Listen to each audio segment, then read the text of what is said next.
Hari telah melewati tengah malam. Suara burung cablak sesekali terdengar, membuat siapapun pasti enggan melewati pemakaman di ujung desa Sumber. Mendung yang menutupi bulan menambah sempurna kegelapan di hari Anggarak. Mian mengedarkan pandangan sekali lagi. Ia tidak ingin ritual yang sebentar lagi akan dilakukan terganggu oleh pihak-pihak yang tidak berkepentingan. Saat bunyi jangkrik tiba-tiba lenyap, ia semakin meningkatkan kewaspadaannya. Dugaanku benar. Ada orang lain yang ingin mencuri jari bayi itu. Batinnya sambil menatap bayangan hitam yang bersembunyi di rimbunnya batang-batang bambu di seberang tempat ia berjongkok. Tiba-tiba dada Mian terasa sesak. Rupanya lawan telah mengetahui kehadirannya dan melancarkan serangan. Tak ingin mati konyol, ia lalu merapal mantra-mantra yang menjadi andalannya. Sesak di dada perlahan berkurang, lalu lenyap. Sambil merayap maju, giliran Mian melancarkan serangan. Dikeluarkannya sebatang paku berkarat yang selama ini selalu ada di sakunya. Setelah memusatkan pikiran, tak lama kemudian paku yang ada di telapak tangannya itu mulai melayang, berputar, lalu melesat menuju sasarannya. Suara mengaduh yang terdengar dari arah rumpun bambu membuat Mian tersenyum. Apalagi saat paku berkarat itu kembali dengan bercak darah di ujungnya. Malam sudah semakin larut. Tak ingin didahului kokok ayam, Mian bergegas melanjutkan rencananya. Sambil terus merayap, ia menuju ke makam bayi yang meninggal tadi pagi itu. Sesampainya di sana, Mian menggali gundukan makam bayi dengan kedua tangannya. Dua orang yang bertugas menjaga makam tak bisa berbuat apa-apa. Mereka terlelap akibat sirep yang ditebarkan Mian. Setengah jam kemudian, potongan bambu menutup mayat sudah mulai terlihat. Mian semakin bersemangat.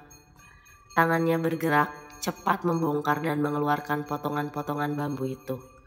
Sampai akhirnya tampaklah pocong bayi. Dan untuk ritual kali ini, ia tidak boleh menggunakan tangannya. Mian mendekatkan wajahnya. Kemudian ia menggigit pocong bayi keluar dari makam. Dengan gigi pula dikoyakan kain kafan hingga terbuka. Meski ada rasa sedikit iba, namun api yang menyala di dada mampu mengusir keraguan. 5 menit kemudian, 2 jari manis mayat telah terputus digigitnya. Setelah itu, Mian berjalan ke rumpun bambu. Di sana ia mencari orang yang telah menyerangnya tadi. Sesosok tubuh berpakaian serba hitam akhirnya berhasil ia temukan. Tergeletak tak jauh dari tempatnya berdiri. Diseretnya tubuh itu ke makam bayi. Sebelum pergi, tak lupa ia melucuti semua jimat yang melekat di tubuh mayat sebagai tambahan koleksi. Saat kokok ayam akhirnya terdengar, Mian telah jauh meninggalkan tempat itu. 2 jari manis ditambah berbagai macam jimat yang tersimpan di saku jaket membuat hatinya senang. Akhirnya, mimpi besar sudah hampir menjadi kenyataan. Semua berawal dari 7 tahun yang lalu. Ayah Mian yang awalnya sehat tiba-tiba saja jatuh sakit. Seluruh tubuh laki-laki itu tidak bisa digerakkan. Awalnya Mian dan keluarga menyangka jika sang ayah terkena stroke. Namun setelah beberapa lama dirawat di rumah sakit, para dokter yang menanganinya justru merasa kebingungan. Karena mereka tidak menemukan satupun penyakit di tubuh sang ayah. Langkah alternatif sudah diambil. Mulai dari tusuk jarum, jamu, sampai berbagai macam terapi dilakukan. Namun kondisi sang ayah tidak juga membaik, malah semakin parah. Sampai akhirnya ibu Mian ikut jatuh sakit. Lengkap sudah penderitaan Mian. Sendirian dia harus merawat kedua orang tuanya. Malang tak dapat ditolak. Ibunya meninggal setelah 1 bulan dirawat di rumah sakit. Titik terang mulai muncul ketika Mian tanpa sengaja bertemu dengan Mbah Wono. Laki-laki yang berprofesi sebagai tukang pijat mengatakan jika ayahnya terkena santet. Awalnya Mian tidak percaya. Namun setelah Mbah Wono jungkir balik diserang makhluk tak kasat mata di kamar ayahnya, barulah ia percaya. Satu demi satu, Mian mencari orang yang katanya mampu mengobati santet. Mulai dari golongan putih sampai golongan hitam, didatanginya demi kesembuhan sang ayah.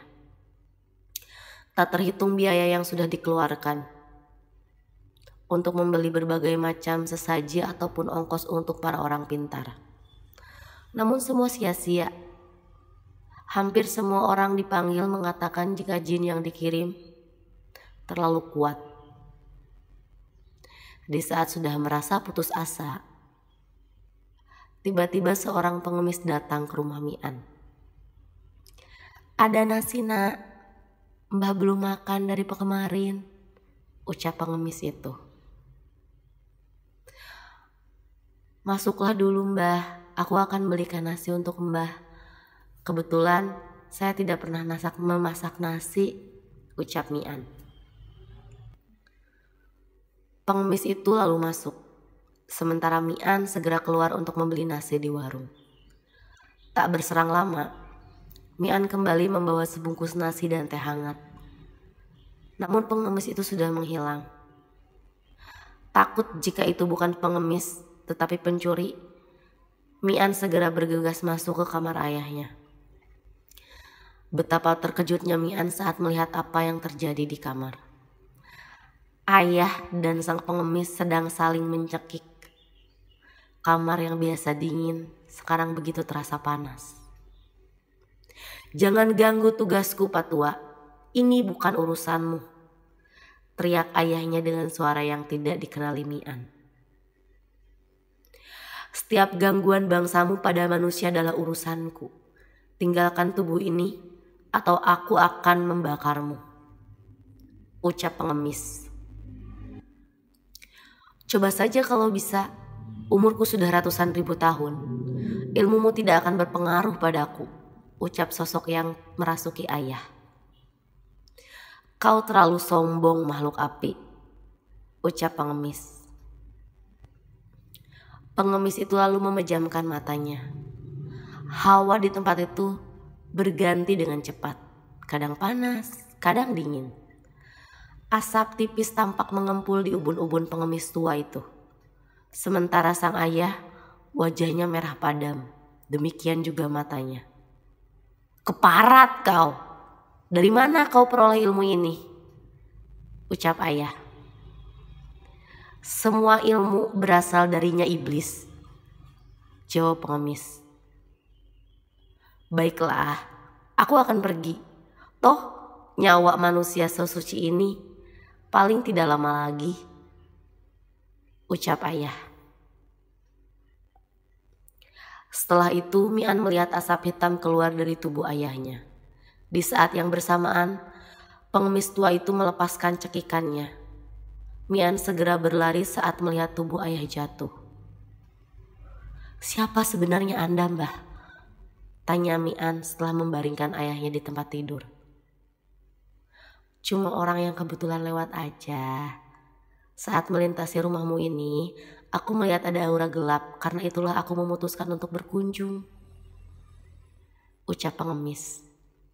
"Siapa yang membuat ayah saya menjadi seperti itu, Mbah?" tanya Mian. "Sudahlah, biar Tuan yang membalas.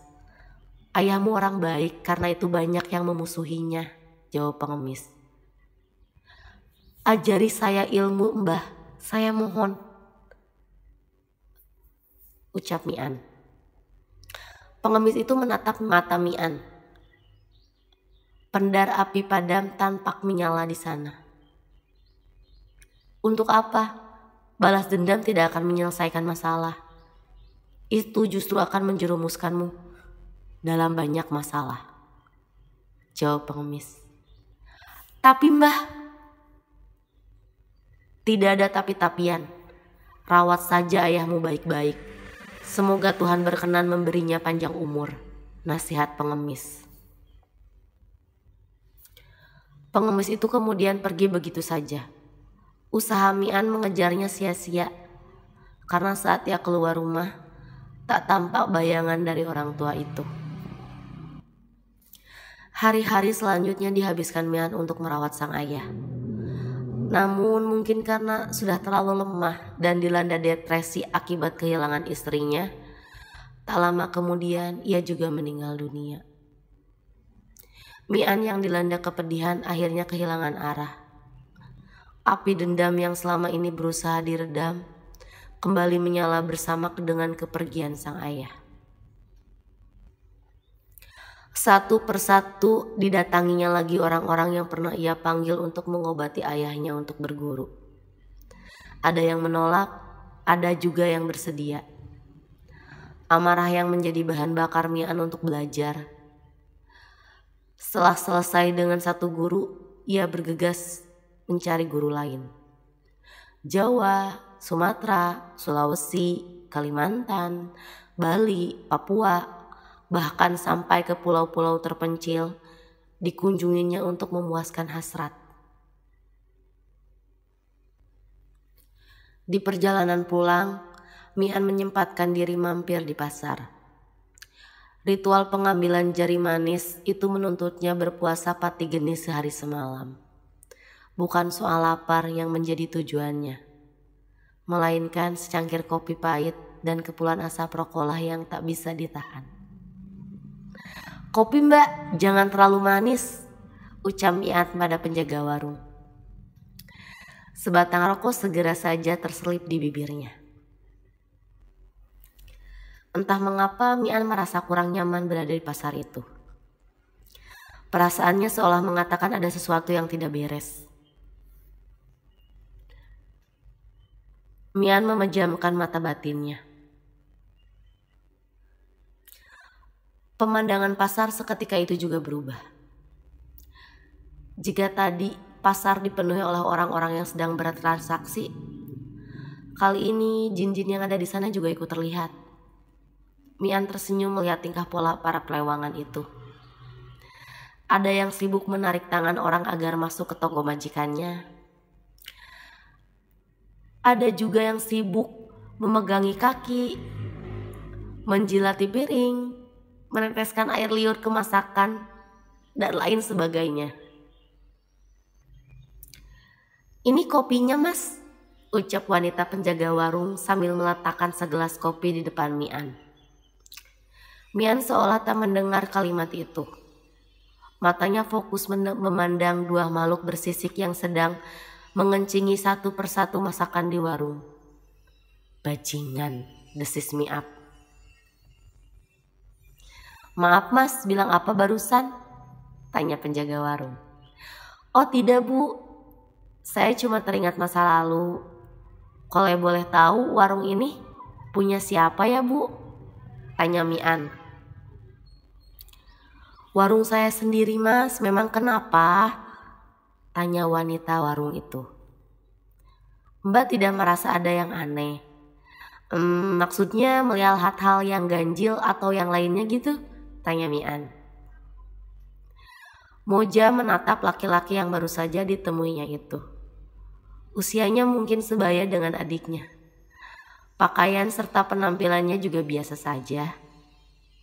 Namun tak mengapa ia merasa merinding saat mata mereka bertemu.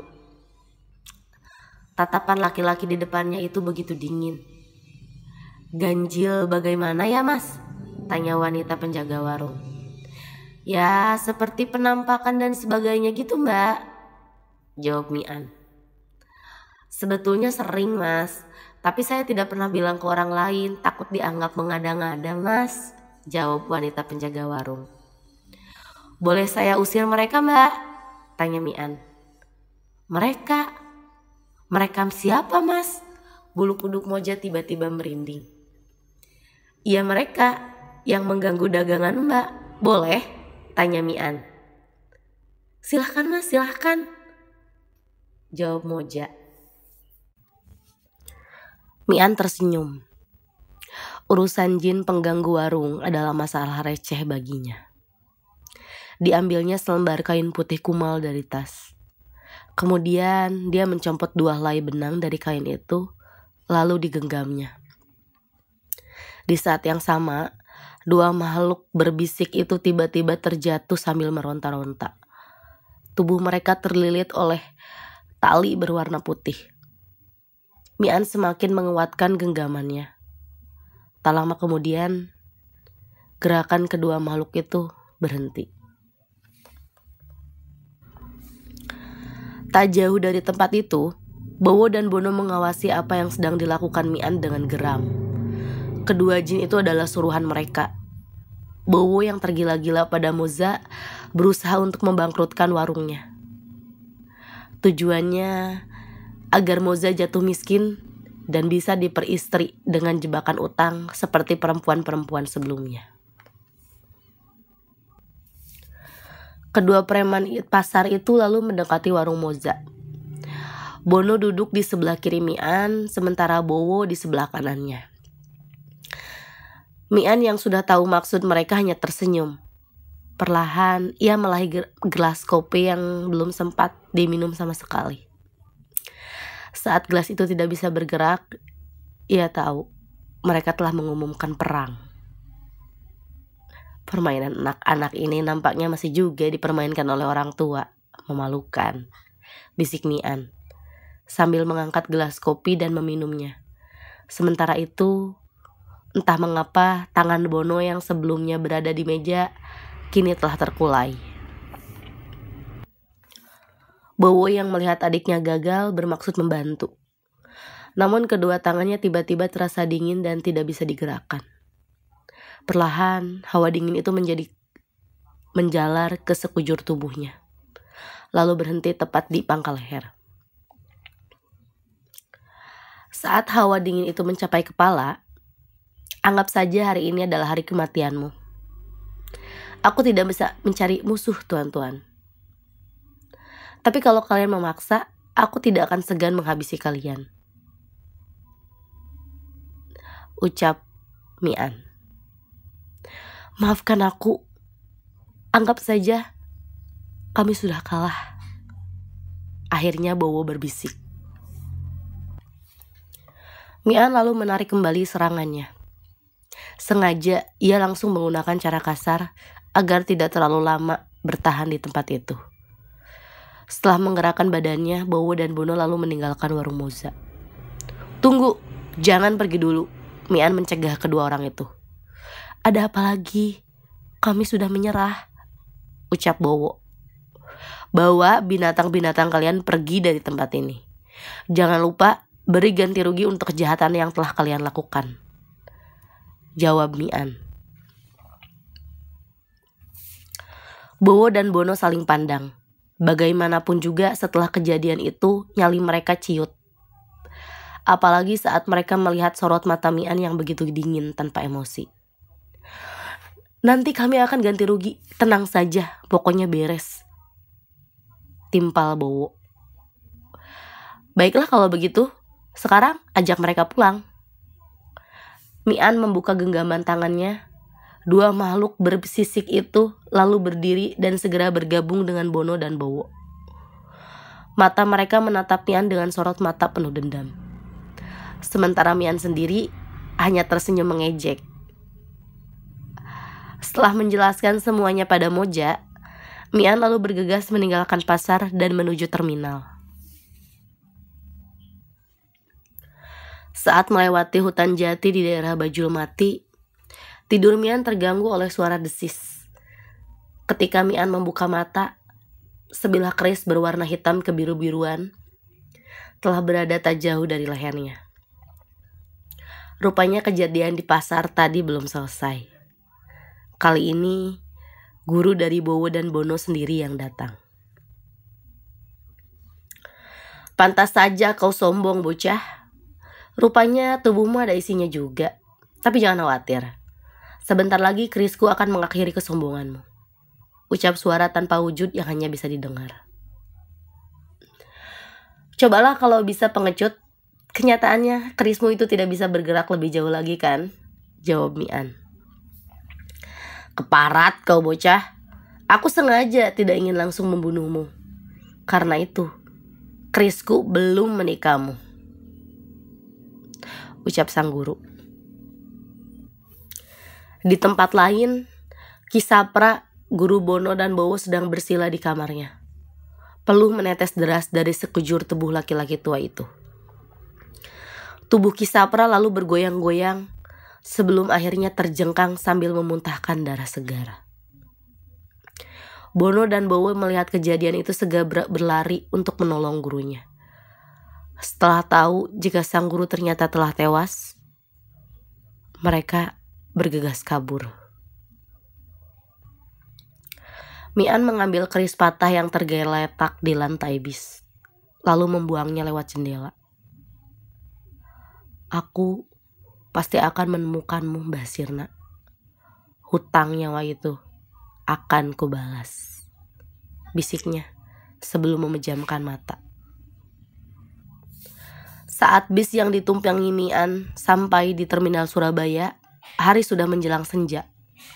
Mian sendiri sebenarnya ingin langsung ke Malang untuk mengunjungi makam orang tuanya.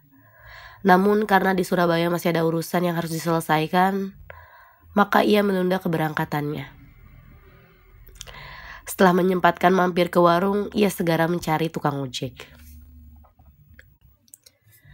Haji Misran dan beberapa orang tamu sedang asik menikmati kopi dan pisang goreng saat Mian tiba di rumah itu. Laki-laki yang berprofesi sebagai pedagang barang antik itu langsung berdiri saat melihat Mian datang. Wah, benar-benar jodoh ini. Pas ada tamu, pas juga kamu datang, An. Ayo masuk, serunya. Mian hanya tersenyum, kemudian ia ikut bersila bersama Haji Misran dan tamu-tamunya. Bawa barang apa aja, An? Ada yang istimewa tidak? Tanya Haji Misran. Cuma beberapa keris aja, Bah. Istimewa atau tidak, kan Abah yang bisa menilainya, ucap Mian. Mana? Coba lihat barangnya. Mian mengeluarkan beberapa keris dari tas kumalnya. Total ada 7 keris yang dibawanya saat itu. Haji Misran lalu memeriksa satu persatu keris yang dikeluarkan Mian. Di, katanya Pak Harto butuh pegangan untuk mempertahankan posisi. Ini ada satu keris yang cocok. Pamor Largangsir. Dapur karena tanding. Tangguh Tuban sepuh, ucap Haji Misran sambil menatap salah satu tamunya. Berapa, Bah? Tanyanya. Yo agak mahal. Di warangkanya saja iras dari kayu timoho kedit tembus. Soal harga nanti kita rundingkan dulu saja, ucap Haji Misran. Ayo yang lain pilih-pilih, mumpung ada barang istimewa loh. Belum tentu setahun sekali Mian ini mampir. 4 orang tamu Haji Misran lalu bergantian memeriksa keris-keris Mian. Tidak punya koleksi bambu petuk, rantai babi, mirah delima, atau benda-benda mustika lain, Mas? Tanya laki-laki yang dipanggil Di oleh Abah. Susah proses mengambilnya, Pak. Tebusannya berat, ucap Mian. Berapa, Mas? Kalau soal uang kan bisa diusahakan, nego Di. Saya tidak mau mengorbankan nyawa orang lain demi uang, Pak, ucap Mian. Maksudnya tumbal, ucap sang tamu. Ya jelas, Pak. Karena itulah benda-benda itu dihargai sangat mahal. Pring Petuk, Mirah Delima, dan yang lain itu rumahnya jin. Pasti jin-jin itu akan meminta tebusan mahal saat rumah mereka diambil. Kalau yang banyak beredar itu kan barang-barang palsu. Biasanya cuma berkhasiat beberapa bulan lalu tidak berguna. Ibarat seperti kata baterai isi ulang. Kalau tidak diisi lagi, ya tidak bisa dipakai, ucap Mian. Kamu itu ngomong apa sih, Di? Kan sudah aku bilang, jangan bermain-main dengan benda semacam itu. Resikonya terlalu besar. Nyawamu taruhannya, ucap Haji Misran. Loh iya, aku kok lupa ya. Kamu belum dibuatkan kopi, An? Sebentar, aku ke belakang dulu, tambah Haji Misran. Soal tumbal bisa saya usahakan, Mas. Asal Mas dapatkan Mirah Delima yang asli. Berapapun akan saya bayar, bisik Di setelah Haji Misran masuk. Sudah saya bilang, saya tidak mau, Mas, jawab Mian dengan sedikit jengkel. Tak lama kemudian Haji Misran keluar dengan membawa segelas kopi. Setelah meletakkan kopi itu, ia meminta Mian untuk mengikutinya masuk. Barang-barang kemarin sudah laku semuaan. Uang kamu bawa semua atau bagaimana? Tanya Haji Misran. Berapa total uang saya di Abah? Tanya Mian. Semuanya kira-kira ada 350 juta. Kumasukkan ke rekening sendiri kok, An, biar tidak tercampur dengan yang lain, jawab Haji Misran. Saya ambil 5 juta saja. 50 juta saja, Bah, untuk bekal di perjalanan, jawab Mian. Kenapa sih kamu tidak buat tabungan saja, An? Kan enak, bisa langsung transfer, tanya Haji Misran. Saya lebih suka seperti ini, Bah, tidak repot. Lagi pula daerah yang saya kunjungi sering tidak ada ATM, jawab Mian sambil membayangkan lebatnya alas Purwo dan hutan-hutan lain yang pernah ia jelajahi. Seenakmu lah. Terus keris-keris yang baru saja kamu bawa gimana? Seperti biasa atau kamu pasang harga? Tanya Haji Misran. Seperti biasa saja, Abah atur sendiri harga dan komisinya. Saya percaya Abah tidak akan mengkhianati saya, jawab Mian. Ya sudah kalau gitu. 50 juta ya? Tanya kembali Haji Misran. Haji Misran lalu membuka lemari, diambilnya sebundel uang yang ada di sana. Hitung dulu, An. Tidak usah, Bah. Mian memasukkan uang itu ke saku celananya. Oh iya, Bah. Di itu siapa ya? Tanya Mian. Bandito. Dia itu tangan kanan Pak Harto, direktur utama PT Kontraktor. Perusahaan besar itu bergerak di segala bidang, mulai dari urusan sipil sampai militer. Kenapa kamu tanya soal Bandian? Tanya Haji Misran. Pertanyaannya aneh-aneh, Bah. Walah, soal Pring Petuk dan lain sebagainya tadi tah? Tanya kembali Haji Misran. Iya, Bah. Sudah, tidak usah dipikir, tidak penting itu, An, ucap Haji Misran. Benar, Mbah, urusannya ruwet itu, timpal Mian.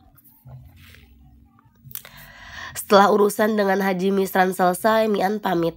Malam itu juga ia berangkat ke Malang, kota yang 7 tahun lalu ditinggalkannya. Sebenarnya Mian sudah enggan untuk datang ke Malang. Namun beberapa hari ini ia bermimpi tentang ayah dan ibunya. Sorot mata mereka yang sedih membuat Mian merasa bersalah karena tak pernah mengunjungi makam mereka. Azan subuh sudah terdengar saat Mian sampai di Malang. Sengaja ia berjalan kaki untuk mengingat kembali kenangan di kota itu. Saat langkahnya sampai di depan rumah, ia terkejut. Sudah 7 tahun ia meninggalkan rumah itu. Namun, kondisi rumah itu jauh dari yang ia perkirakan. Cat rumah memang memudar, tapi tanaman-tanaman almarhum ibunya masih tetap rapi. Demikian juga dengan rumput di halaman. Semuanya masih seperti saat ia tinggalkan dulu. Siapa yang merawat tanaman-tanaman itu? Batin Mian. Tidak ingin nantinya tertahan terlalu lama di Malang, Mian mengurungkan niatnya untuk bertanya kepada tetangga. Segera saja ia meninggalkan tempat itu dan menuju pemakaman. Setelah membeli bunga, ia lalu mencari di mana makam ayah dan ibunya. Lagi-lagi Mian dikejutkan dengan kondisi makam yang terawat. Tidak ada rumput liar yang tumbuh di sana. Seseorang bahkan menanam bunga menur di depan nisan kedua makam itu. Pepatah mengatakan, jika seekor harimau akan mengenali harimau lainnya.